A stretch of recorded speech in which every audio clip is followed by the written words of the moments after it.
32F, never thought I'd be writing something like this. It feels surreal even typing it out. My situation involves my husband Xavier, 35M, and his incredibly spoiled sister Sarah, 27F. I met Xavier in college. We were both studying business, though he was a year ahead of me.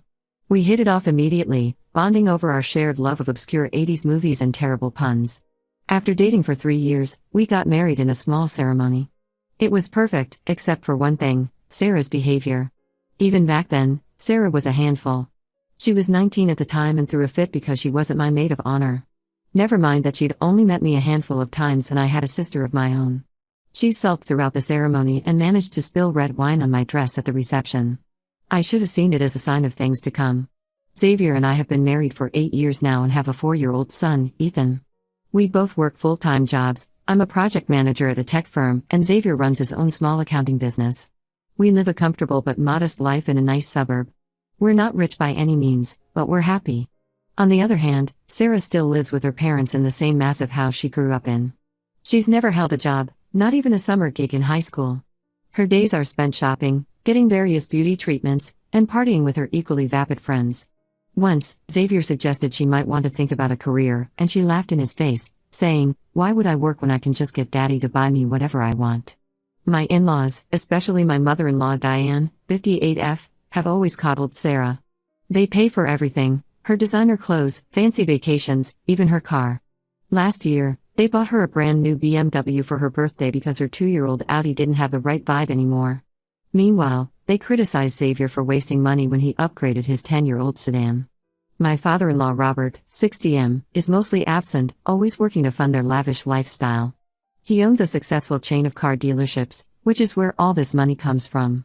There are rumors he has a mistress, but that's a whole other can of worms. Diane seems to turn a blind eye to it, as long as the credit cards keep working. Growing up, Xavier and Sarah's relationship was strained. As the oldest, Xavier was expected to be responsible and hardworking. He got a part-time job at 16 and worked through college. Sarah, on the other hand, was the baby of the family and could do no wrong. If she wanted something, she got it. If she messed up, it was someone else's fault.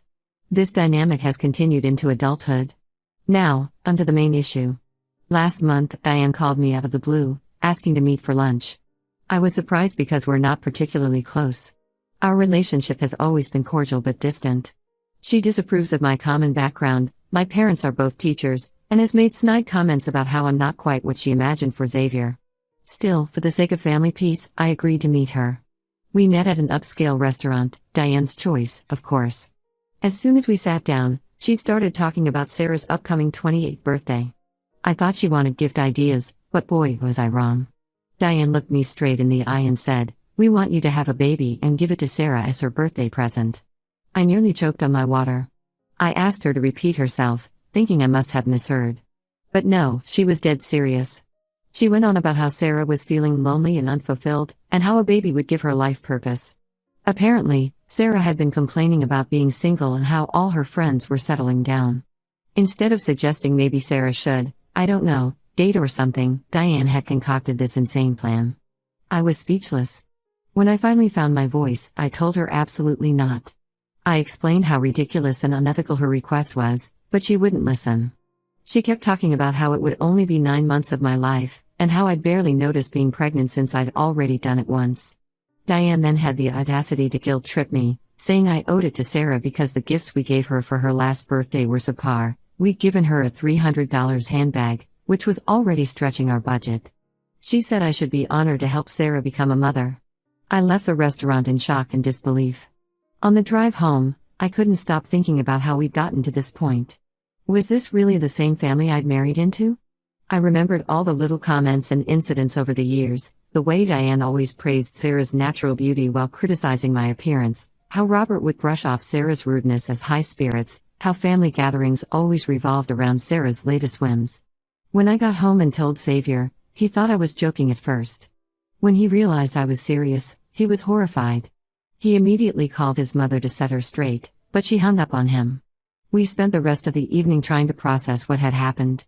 Xavier was angry and embarrassed, apologizing repeatedly for his family's behavior. For the next week, we were bombarded with calls and texts from both Diane and Sarah. They couldn't understand why we were being so selfish and cruel. Sarah even posted on social media about how we were denying her the joy of motherhood. She didn't mention the whole "give me your baby" thing, of course. Just fake posts about how some people don't understand the pain of being childless. It got to the point where I dreaded checking my phone. Every notification made my stomach churn, wondering if it was another guilt-tripping message or angry voicemail. Xavier tried to reason with them, explaining how inappropriate and hurtful their request was, but they just accused him of being brainwashed by me. The whole situation has stirred up a lot of old resentments. Xavier has started talking about things from his childhood, how Sarah always got the biggest Christmas presents, how his accomplishments were overlooked in favor of Sarah's latest drama. It's like this incident has opened the floodgates, and years of pent-up frustration are pouring out. I'm at my wit's end. I've blocked both of them on my phone and social media, but they keep finding ways to contact us. They've started calling our landline, which we keep for emergencies, and even showed up at Xavier's office once. Xavier is torn between supporting me and trying to placate his family. He knows they're wrong, but years of conditioning make it hard for him to fully stand up to them. I don't know how to make them understand how insane their request is. It's not just about the physical act of having a baby, it's the emotional toll, the legal implications, the impact on our son. Do they really think we could just hand over a baby we've carried and given birth to? Do they not realize how traumatic that would be for everyone involved, including the child? This whole situation has made me question everything. Am I overreacting? Should I have been firmer with Sarah and Diane years ago? How do I protect my family from this madness without completely burning bridges? Any advice would be appreciated. Update 1. Thank you all for your support and advice. Your comments have been a source of strength during this difficult time. A lot has happened since my last post, and unfortunately, things have only gotten worse. After blocking Diane and Sarah, we thought things would calm down. We were wrong. They started showing up at our house unannounced. The first time, I was home alone with Ethan. Sarah barged in, talking about nursery colors and baby names as if we'd agreed to her insane plan. I firmly asked her to leave, but she refused, saying she had a right to be involved in her baby's life. I had to threaten to call the police before she finally left. This incident brought back memories of when Ethan was born. Sarah had shown up at the hospital, uninvited, demanding to be in the delivery room. When we refused, she threw such a tantrum that hospital security had to escort her out. Diane later berated us for excluding Sarah from such an important family moment. The next day, Diane came by when Xavier was home. She tried to reason with him, saying things like, "Don't you want your sister to be happy? And it's just one baby, you can always have more." She even brought up Xavier's childhood, reminding him of all the times Sarah had shared with him, by which she meant the time Sarah was forced to let Xavier play with her toys. Xavier finally lost his temper and told them both to stay away from us. But the worst was yet to come. Last weekend, we attended a family gathering at Xavier's cousin's house. We were hesitant to go, but thought it might be good to have other family members around as buffers. Plus, we didn't want to give Sarah and Diane the satisfaction of thinking they'd driven us away from the family. Big mistake. The gathering was to celebrate Xavier's grandparents' 60th wedding anniversary. It should have been a happy occasion, a chance to honor two people who had built a life together. Instead, it turned into a circus, all because of Sarah. Sarah showed up wearing a fake baby bump. Yes, you read that right. She'd stuffed a pillow under her dress and was pretending to be pregnant. She went around telling everyone that we had agreed to be her surrogates and that she was expecting in 7 months. I was livid. I confronted her in front of everyone, exposing her lie. She burst into tears, claiming I was trying to ruin her happiness. Diane jumped to her defense, calling me a selfish witch for not wanting to share my fertility. The family was divided. Some were shocked by Sarah and Diane's behavior, while others thought we were being too harsh. Xavier's aunt even suggested we should at least consider it because family helps family. It was like we'd stepped into some bizarre alternate reality where their request was even remotely reasonable. Throughout all this, I couldn't help but think about Ethan. He was playing with his cousins, blissfully unaware of the drama unfolding around him. How would all this affect him? What if Sarah's delusions escalated to the point where she tried to take him, thinking he was her baby? We left the gathering early, both of us shaken by the experience. On the drive home, Xavier finally agreed that we needed to take more drastic measures. We've decided to consult a lawyer about a potential restraining order. This whole situation has brought up a lot of issues in our marriage. Xavier feels guilty, like he should have seen this coming or done more to stand up to his family over the years. I'm trying not to blame him, but part of me is angry that his sister's entitlement has been allowed to reach this point. I'm exhausted and stressed. This whole situation is affecting my work. I've been distracted and irritable, missing deadlines and snapping at colleagues. My relationship with Xavier is strained. We're both on edge, jumping at every phone call or knock at the door. Ethan has started asking questions about why Grandma and Aunt Sarah don't visit anymore. I don't know how to explain this madness to a 4-year-old. How do you tell a child that his aunt wants us to give her a baby? That his grandmother thinks that's a reasonable request? We're considering moving to a different city to get away from all this drama. Xavier has clients in several states, so his business could relocate relatively easily. I could probably transfer within my company. But it feels wrong that we should have to uproot our lives because of Sarah's delusions. I keep replaying that lunch with Diane in my head, wondering if there was something I could have said or done differently. Should I have shut it down more firmly? Should I have reached out to Robert immediately? It's easy to second-guess everything in hindsight. Has anyone had experience with family stalking? How do we protect ourselves legally? Any advice would be greatly appreciated. I feel like I'm drowning in a sea of crazy, and I don't know how to find my way back to shore.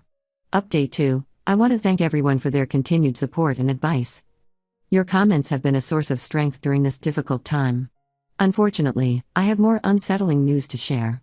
After the disastrous family gathering, Xavier and I decided to lay low for a while.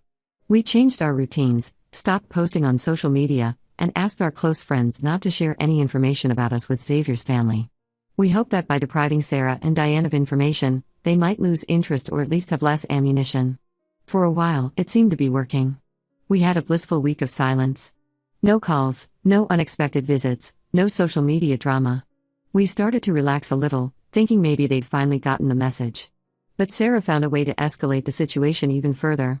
She created a GoFundMe page titled "Help Sarah Become a Mom." In the description, she spun a sob story about how she was struggling with infertility, a complete lie, and how her selfish sister-in-law, me, had promised to be her surrogate but then cruelly backed out. She even included photos of herself wearing the fake baby bump, and old photos of Xavier and me with Ethan, implying that we were denying her the same happiness we had. The story quickly spread in our small town, and soon we were getting dirty looks and nasty comments from strangers on the street. It was surreal. People I'd known for years, who'd seen me pregnant with Ethan, were now looking at me like I was some kind of monster. I overheard whispers at the grocery store about how I was denying a woman her right to be a mother. The mom group I'd been part of since Ethan was born suddenly stopped inviting me to playdates. Things came to a head when my boss called me into her office. Someone, I suspect Sarah or Diane, had been calling my workplace repeatedly, telling them I was planning to leave my job to be a surrogate. They were trying to get me fired, I think, or at least cause enough trouble that I'd give in to their demands. My boss was understanding once I explained the situation, but it was humiliating and stressful. I've worked hard to build my career, and the thought of losing it over this insanity was terrifying. Plus, now I had to worry about my professional reputation on top of everything else. We finally got in touch with a lawyer, who advised us to send cease and desist letters to both Sarah and Diane. We also reported the fraudulent GoFundMe page, which was thankfully taken down. But the damage was already done. Screenshots were circulating, and the story had taken on a life of its own. Xavier finally reached his breaking point. He called his father, Robert, and laid out everything that had been happening. Robert, who had been largely absent from this drama, was shocked. He promised to intervene and set things straight. We're cautiously optimistic, but also prepared for more drama. We've installed security cameras around our house and are documenting every interaction. The lawyer is preparing paperwork for a restraining order, just in case. I'm emotionally drained, but also angry. How did a simple no turn into this nightmare? I keep thinking about all the times over the years when we should have set firmer boundaries. The times we let Sarah's bad behavior slide for the sake of family peace. The times we accepted Diane's backhanded compliments and subtle put-downs without comment. Has anyone dealt with family members spreading lies about them publicly? How do you rebuild your reputation after something like this? And how do you explain to a 4-year-old why people are suddenly being mean to his mommy and daddy? Update 3. It's been a whirlwind couple of weeks since my last update, and I'm still processing everything that's happened. But I wanted to share the latest developments with you all. First, the good news: Robert, my father-in-law, finally stepped up. He was furious when he learned the full extent of Sarah and Diane's behavior. He immediately cut off Sarah's allowance and told Diane that if she didn't stop harassing us, he would divorce her. This led to a huge family blowout. Sarah threw a tantrum, accusing Robert of never loving her. She brought up childhood incidents, claiming Robert had always favored Xavier. She even accused him of being emotionally abusive for expecting her to get a job. Diane tried to downplay everything as a misunderstanding, saying Sarah was just going through a hard time and needed support. But Robert stood firm. He even apologized to Xavier and me for not intervening sooner. He admitted that he'd been so focused on providing financially for his family that he'd neglected the emotional side of parenting. It was a surprisingly vulnerable moment from a man I'd always seen as rather stoic. However, this wasn't the end of the drama. Sarah, desperate without her allowance, decided to double down. She went to a local news station with her story of being a wronged potential mother. She painted herself as a victim of infertility, still a lie, who had been promised help by her family, only to be cruelly rejected. Thankfully, the reporter did some fact-checking and declined to run the story, but it was a close call. This latest stunt seemed to be the final straw for Diane. Realizing she might lose her cushy lifestyle if Robert followed through on his divorce threat, she finally admitted that she and Sarah had gone too far. She sent us a lengthy email apologizing for their behavior. While the apology seems sincere, Xavier and I are not ready to forgive and forget just yet. The past few weeks have been a roller coaster of emotions. We've had to have some difficult conversations with Ethan, trying to explain in age-appropriate terms why he hasn't seen his grandma or aunt recently. We've also been dealing with the fallout in our community. While some people have apologized after learning the truth, others are still wary of us. We've decided to take a break from Xavier's family for a while. We're going on a month-long vacation to a place we've always wanted to visit. It'll be good for us to get away from all this stress and focus on our own little family. We're looking forward to making new memories with Ethan, untainted by all this drama. When we return, we plan to start family therapy, not with Sarah and Diane, but just for us. This ordeal has put a strain on our relationship, and we want to make sure we're on the same page moving forward. We also want to make sure we're handling things in the best way possible for Ethan's sake. As for Sarah, last we heard, she's grudgingly started looking for a job. Without her allowance, she's had to face reality for perhaps the first time in her life. Diane is trying to mend fences with Robert. The rest of the family has been supportive of us, with many apologizing for not standing up for us sooner. I'm cautiously optimistic about the future, but also wary. This experience has taught me that you can never truly predict how people will behave. We're keeping the lawyer's number handy, just in case. We're also considering making our temporary move permanent, depending on how things go when we return. Throughout all of this, I've been amazed by Xavier's strength. He's had to confront some hard truths about his family and his upbringing, but he's never wavered in his support for me and Ethan. If anything, this ordeal has brought us closer together as a couple and as parents.